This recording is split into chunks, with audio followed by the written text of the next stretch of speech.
우리 기도하고 시작하십시다.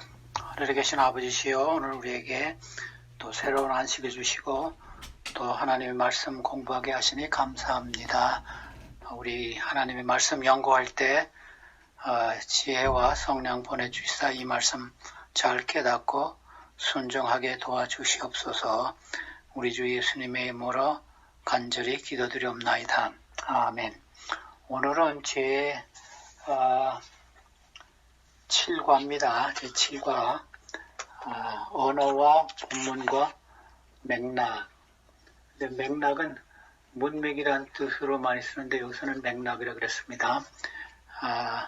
제가 지난번에 과정 가르칠 때 이 5과하고 7과가 굉장히 중요하다 그랬죠. 근데 그 이유가 있습니다. 왜냐하면 5과에서는 그 성경을 해석한다는 그런 주제가 나왔고 7과에서는 이 언어와 본문도 중요하지만 특별히 문맥, 맥락이 아주 중요한 것을 강조했습니다. 그래서 성경 원칙, 이 해석 원칙에 두 가지 중요한 요소를 뽑으라 하면 이 두 가지입니다. 성경을 해석할 때는 성경은 성경으로, 그 다음에 또 한 가지는 그 성경 해석할 때 맥락, 문맥을 잘 살펴봐야 한다 이것입니다. 제가 한 가지 이야기를 하고 시작하겠습니다.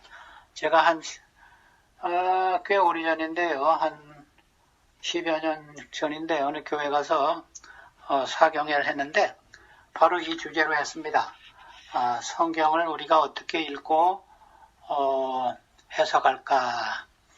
근데 사경회를 끝나고 나서 성경을 많이 연구한 장로님이 저한테 와서 그 설교 그 사경회 노트를 달라 그러더라고요. 그래서 제가 그 성경을 많이 연구하던 장로님인데 아주 그 제 사경회 그 내용에 감명을 받았는지 노트를 달라 그래서 제가 제 그 노트를 준 기억이 있습니다. 그래서 이것이 굉장히 중요한 과정을 지금 여러분들이 공부하십니다. 근데 기억절은 신명기 31장 26절인데 이 율법의 책을 가져다가 너희 하나님의 언약궤 곁에 두어 너희에게 증거가 되게 하라. 이 말씀이 이 저자가 이것을 왜 기억절로 삼았는지는 제가 확실하게는 모르겠지만 여기 본문에도 이 말씀에 대한 것이 전혀 나오지 않은데 이 말씀은 우리 교회에서 통례적으로 이렇게 사용합니다. 하나님의 십계명은 언약궤 안에 두고 그 다음에 그 외에 다른 그 율법, 하나님께서 모세에게서 한 여러 가지 율법은 언약궤 곁에 두라 그랬습니다. 그래서 출애굽기 25장 16절하고 21절을 보면 그 십계명 두 돌판 이와 하나님의 그 율법은 언약궤 안에 두고 다른 그 기타 율법은 언약궤 곁에 두라 그런 것을 대조일관할 때 이 성경책을 많이 찾습니다. 언약궤 안에 두라는 말은 여러 군데 나옵니다. 제가 말했듯이 출애굽기 25장에 한 두 번 나옵니다. 16절하고 21절. 우리가 오늘은 처음에 이 성경의 그 언어에 대해서 이분이 그 저자가 구약을 전공한 사람이라 그 샬롬과 헤셋에 대해서 설명했습니다. 그래서 샬롬이란 말은 뭐 평화, 그 다음에 인사말이 되고 뭐 한 7, 8가지 의미가 있습니다. 그래서 이것을 번역할 때 번역자들이 여러 다른 나라 말로 다른 언어로 사용했습니다. 그 다음에 헤셋은 이것은 사랑, 하나님의 인자, 뭐 이것도 다양성이 있어가지고 여러 그 말을 사용해서 성경에 번역했다 그랬습니다. 저는 다 다른 한 가지 또 예를 들겠어요. 이 성경의 구약 성경에 이 고엘이라는 말이 나오는데 이것도 굉장히 그 중요한 단어인데 욥기 19장에는 나의 대속자, 나의 구원자가 살아계시네. 그래서 대속자라고 번역을 했습니다. 근데 룻기서에서는 기업 물을 자 이렇게 번역했어요. 그 같은 단어입니다. 그래서 한 10번 정도 그 짧은 책이지만 기업 물을 자라고 번역을 했습니다. 또 다른 곳에서는 뭐 원수를 갚는 사람, 뭐 내 혼난을 풀어주는 사람 이런 여러 가지 의미로 번역했습니다. 그래서 이 같은 단어지만 여러 가지 그 문맥에 따라서 번역을 다르게 할 수가 있습니다. 우리나라도 그랬죠. 우리나라도 같은 말이지만 다른 의미가 여러 가지 의미를 가진 단어들이 있습니다.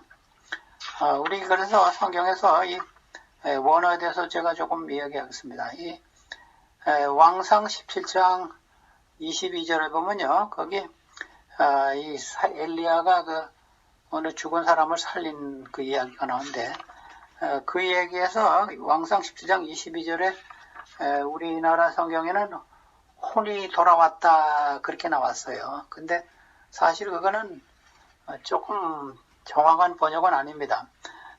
새 번역에는 그래서 호흡이 돌아왔다 이렇게 번역했어요. 그래서 이 새 번역 성경이 잘한 것 같습니다. 왜냐면 NIV에는 life 그랬어요. 생명.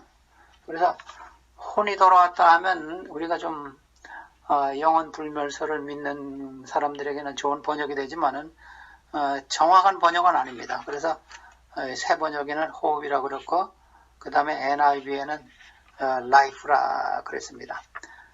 제가 또 다른 예를 하나 들을까요? 이거는 신약에서 예인데 사도행전 7장 59절에 보면 스데반이 그 순교에 대한 이야기가 나옵니다. 그 순교회가 할 때 마지막으로 한 말이 있습니다. 그 마지막에는 한 말이 사도행전 7장 59절인데 내 영혼을 받으십시오. 이렇게 하나님에게 기도했습니다. 근데 그러고 기도하고 나서 잠잤다 그러는데 우리 킹 제임스나 NIV는 스피릿 그랬어요. 근데 한글 성경에는 영혼 그러고 근데 이게 헬라어 원문에는 푸뉴마란 말이 나와요. 그래서 푸뉴마는 호흡입니다. 호흡. 여러분들이 그 폐염을 뉴모니아 그러잖아요. 그 같은 단어 여기서 나온 말입니다.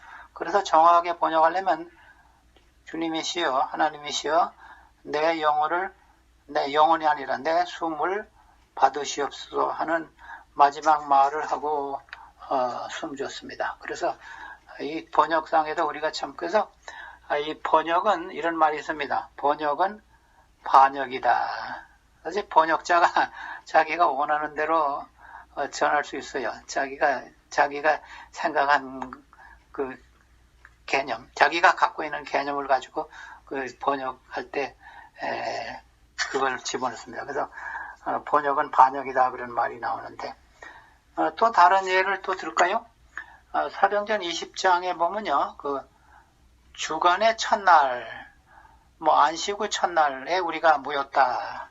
그래서 일요일 지키는 분들이 이 성경절을 아주 좋아하는데, 근데 사실은 이게 토요일 날 밤이 될 수 있습니다. 왜냐하면 성경상으로 하루를 칠 때는 해가 질 때부터 시작합니다. 그래서 영어 성경 중에 TV라는 성경이 있습니다. Today's English Version. 거기서는 Saturday night 그랬어요. 안식일 밤에 우리가 모여서 사도 바울이 내일 떠나기 때문에 송별 예배를 드렸다. 그래서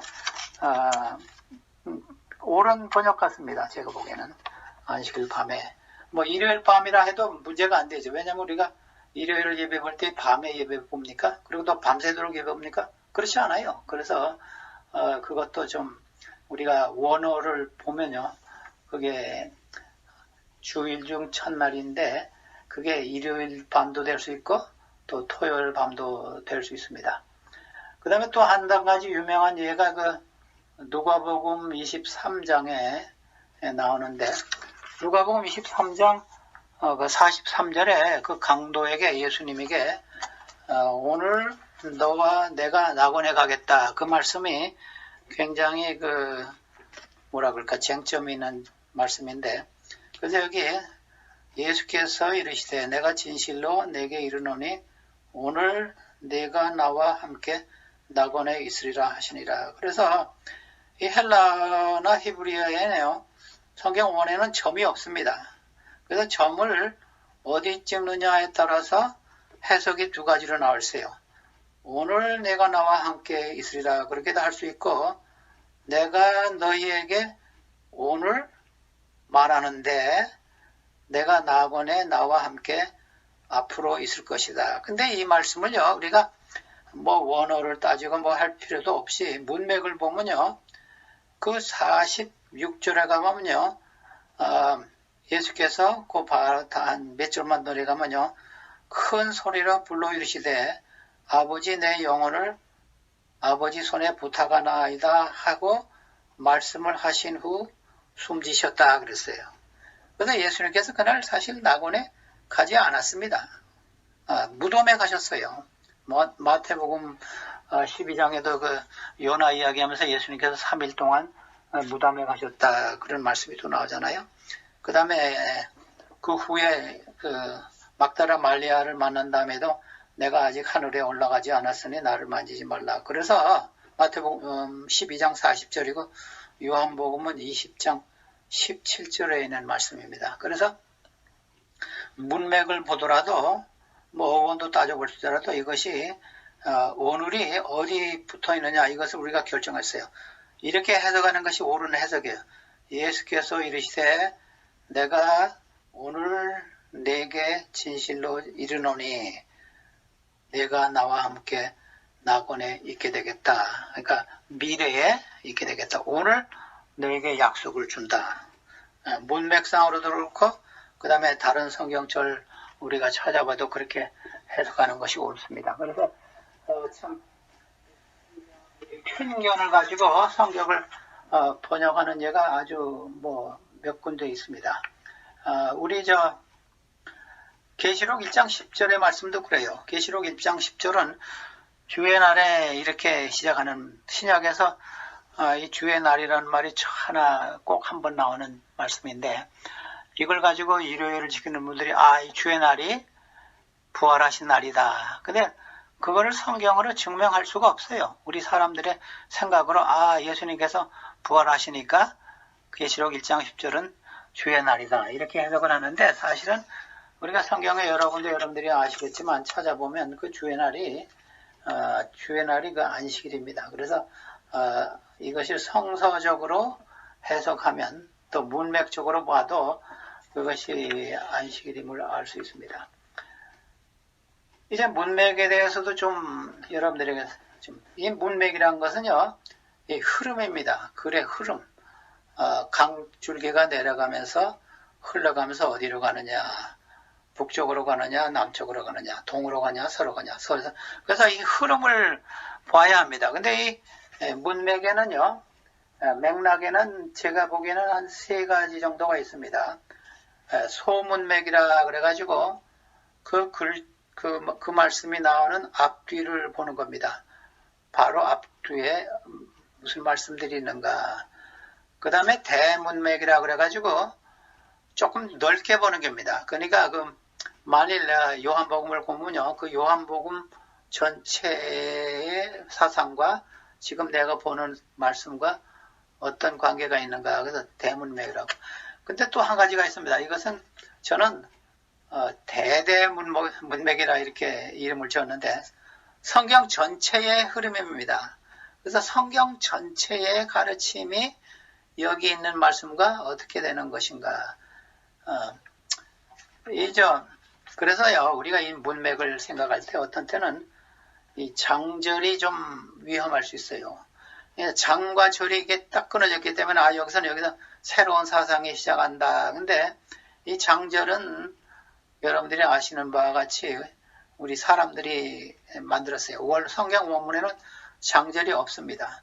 그래서 편의상 장절을 만들었는데 제가 예를 들면요, 신약에서 하나하고 구약에서 하나 예를 들겠는데 이사야 53장을 보면요, 53장이 사실은 52장 13절에서 시작해야 합니다. 예수님의 그 메시아의 순환에 대한 말씀인데 52장 13절부터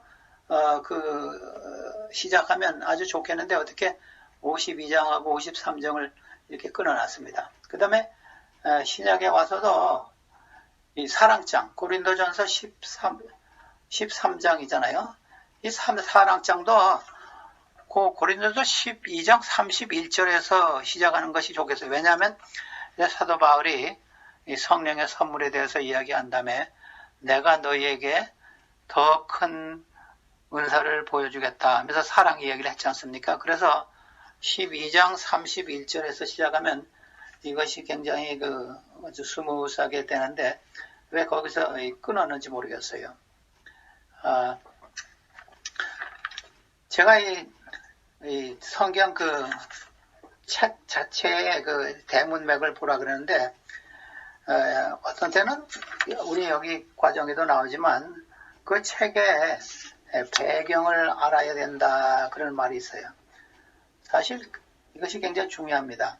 왜냐하면 이 베드로도 그렇고 사도 바울도 그렇고 야고보도 그렇고 누가도 아마 그 1장에도 그렇게 시작했죠. 내가 이 책을 왜 썼는지 어떤 때는 그 배경에 대한 이야기가 나오지 않은 책도 있습니다. 그러나 예를 들면요, 이 사도 바울의 그 로마서, 이 로마서는 믿음으로 맘입는 의를 굉장히 강조했어요. 그래서 이것은 왜 그러냐 하면요, 그 바리새인들, 유대인들이 그 행함으로 구원을 얻는다는 그런 사상이 아주 깊숙하게 있었습니다. 그래서 사도 바울이 그 사람들을 상대로 그렇게 글을 썼습니다.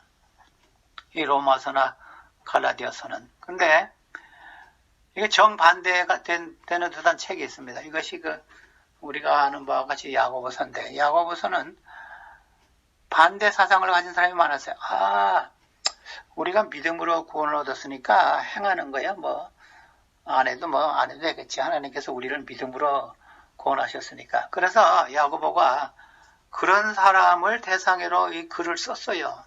그래서 이것을 알면요, 이 두 책이 상반되는 것 같지만 상반되는 게 아니에요. 그래서 우리가 배경을 알아야 한다는 것이 이번 그 저자의 글에도 나왔는데, 그래서 여러분들이 그 당시의 배경, 문화 이것을 좀 생각하면서 이것을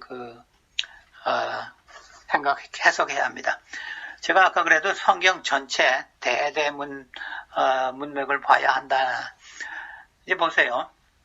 이거는 우리가 어떤 교리를 생각할 때 행함과 믿음, 이것은 성경 한 책, 한 장, 요거만 봐서는 좀 힘들어요.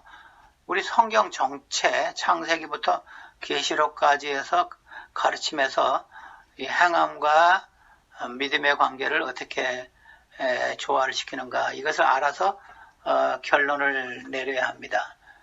그 다음에 또 특히 사람의 사고 문제 같은 거, 이것도 어떤 책에 보면 사람이 죽으면 잠잔다는 말씀이 계속 나오고, 어떤 책을 보면 혹시 그렇지 않다는 사상이 나오는데 그걸 어떻게 할 것인가, 이것을 이 성경 전체의 그림을 보고 대대문맥을 보고 하나님의 뜻이 어디 있는가 알아야 합니다. 그렇지 않으면 우리가 좀 오류에 빠질 수가 있습니다.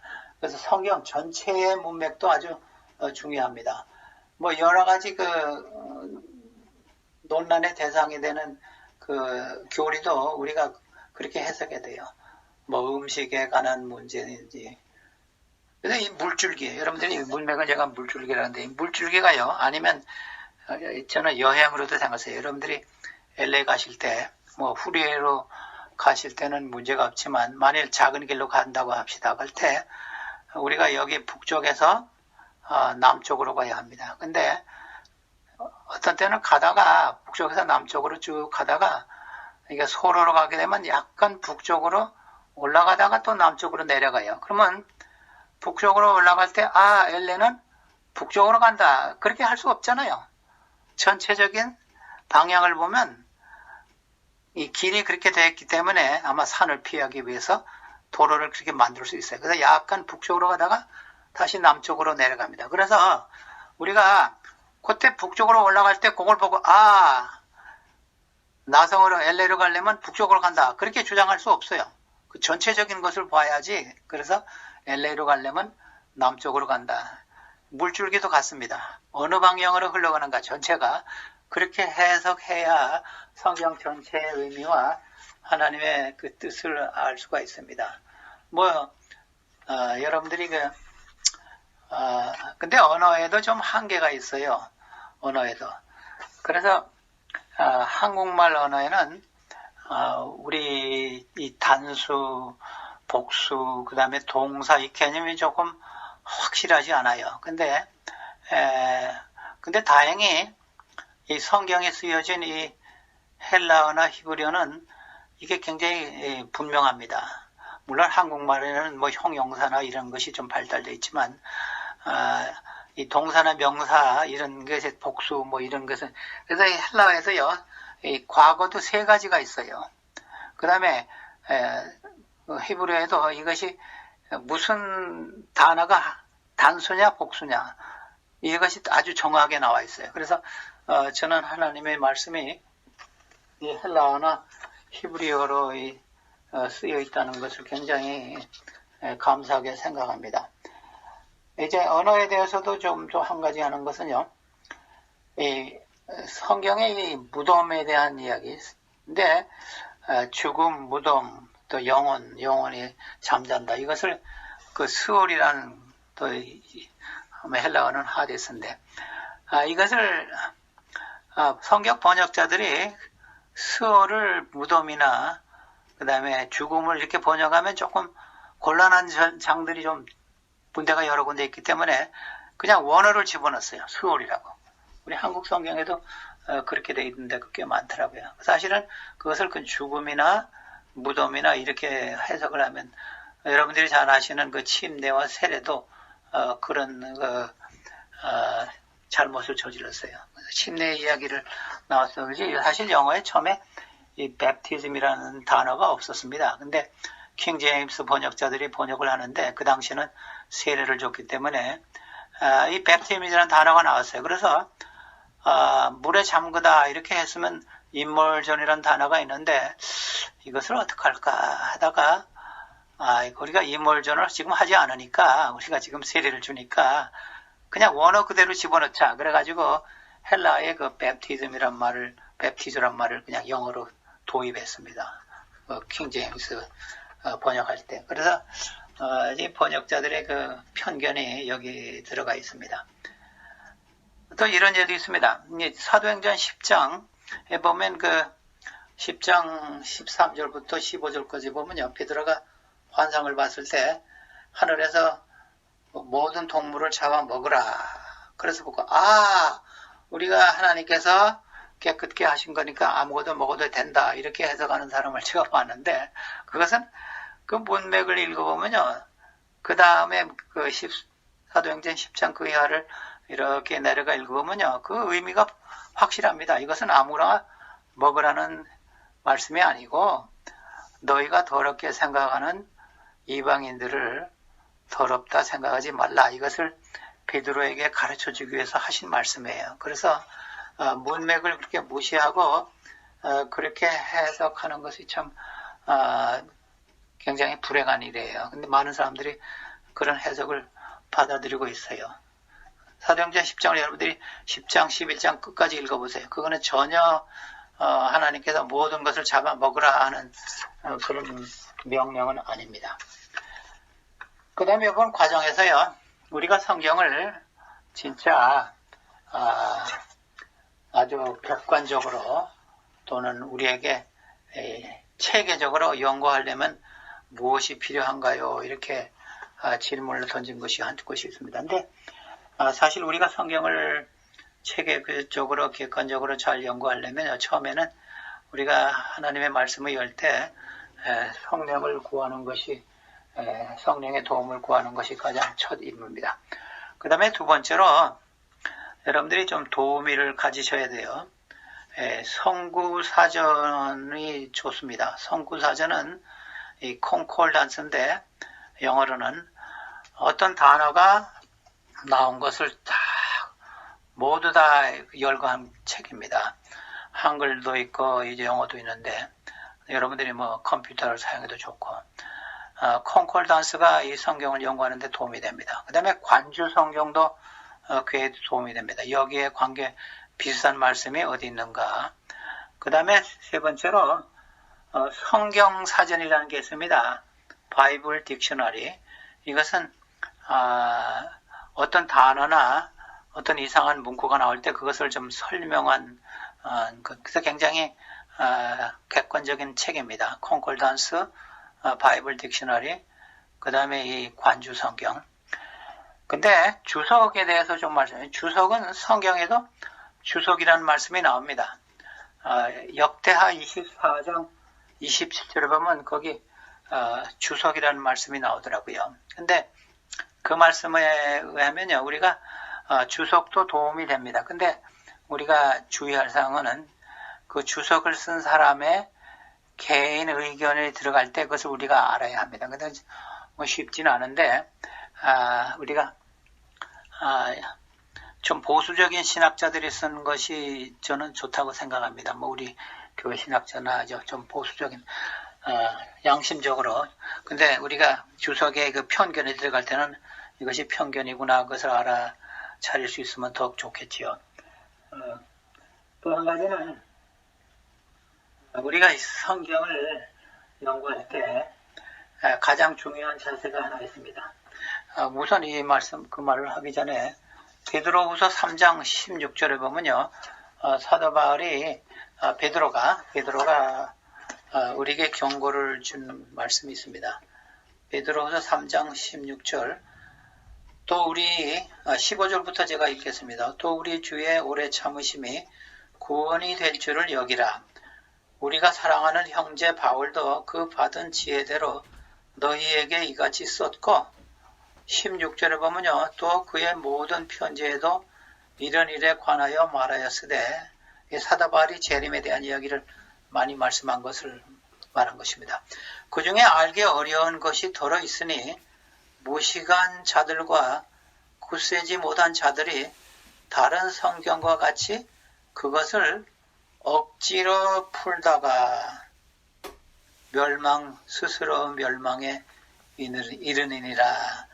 이 성경을요, 억지로 풀면요, 우리 멸망에 이른다. 굉장히 엄중한 말씀하셨습니다. 그런 성경을 여러분들이 연구하고 성경을 무슨 뜻인가 하려고 할 때는 처음에 기도하시고 그 다음에 이것이 성경으로 해석하는 방법을 쓰시고 그 다음에 오늘 과정에서 공부한 것 같이 이 맥락, 문맥을 보시면서 성경을 해석하고 원어에 대해서 잠깐 얘기하는데 원어는요, 여러분들이 원어를 배우시면 좋지만 대부분 모르시는데 이 원어를 이 컴퓨터로 보면요, Interlinear Bible이라는 게 있습니다. 원어가 나오고 바로 아래 영어나 한글이 나오는 것입니다. 그것을 대조하면 도움이 되겠습니다. 원어를 몰라도 그걸 컴퓨터로 여러분들이 하실 수 있는 사람은 그거를 보시면 그 원어가 어떤 뜻인 어떻게 나왔는가 우리가 좀 알 수 있어요. 그래서 근데 특별히 영어를 좀 읽으시는 분은요, 그 New American Standard Version이라는 번역이 있습니다. 그것이 영어 원어에 좀 충실한 번역입니다. New American Standard Version. 한글 성경에도 제가 이렇게 여러 가지로 이렇게 보니까 이 원어에 충실하게 한 번역들이 있더라고요.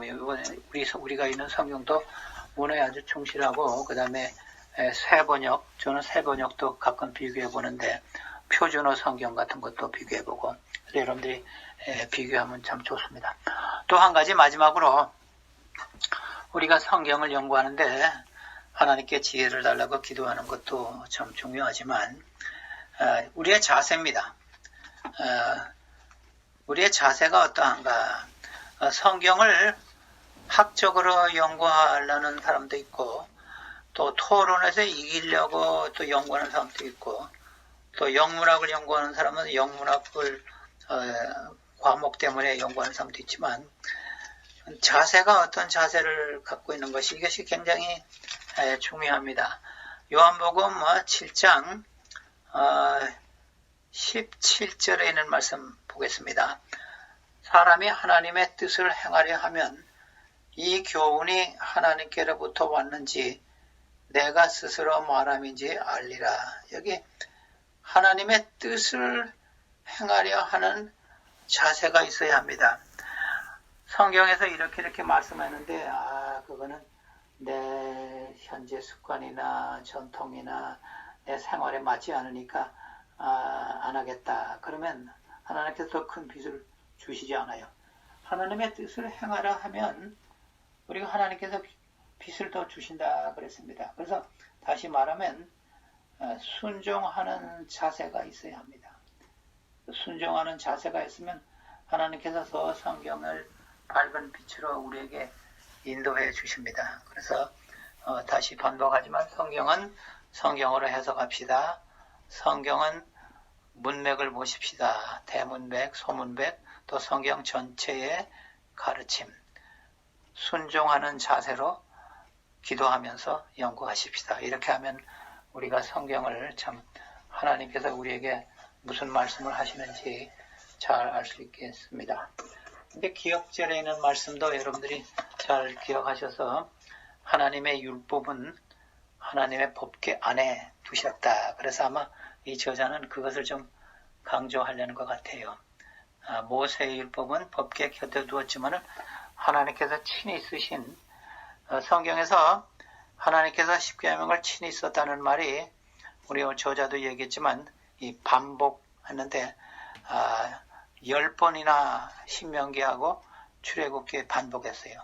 하나님께서 십계명을 친히 하나님의 손가락으로 씻었다. 그것을 10번이나 성경에 나옵니다. 그래서 이런 하나님의 말씀과 하나님의 율법과 계명에 순종하시는 우리 교우 여러분 되시기를 간절히 바라는 바입니다.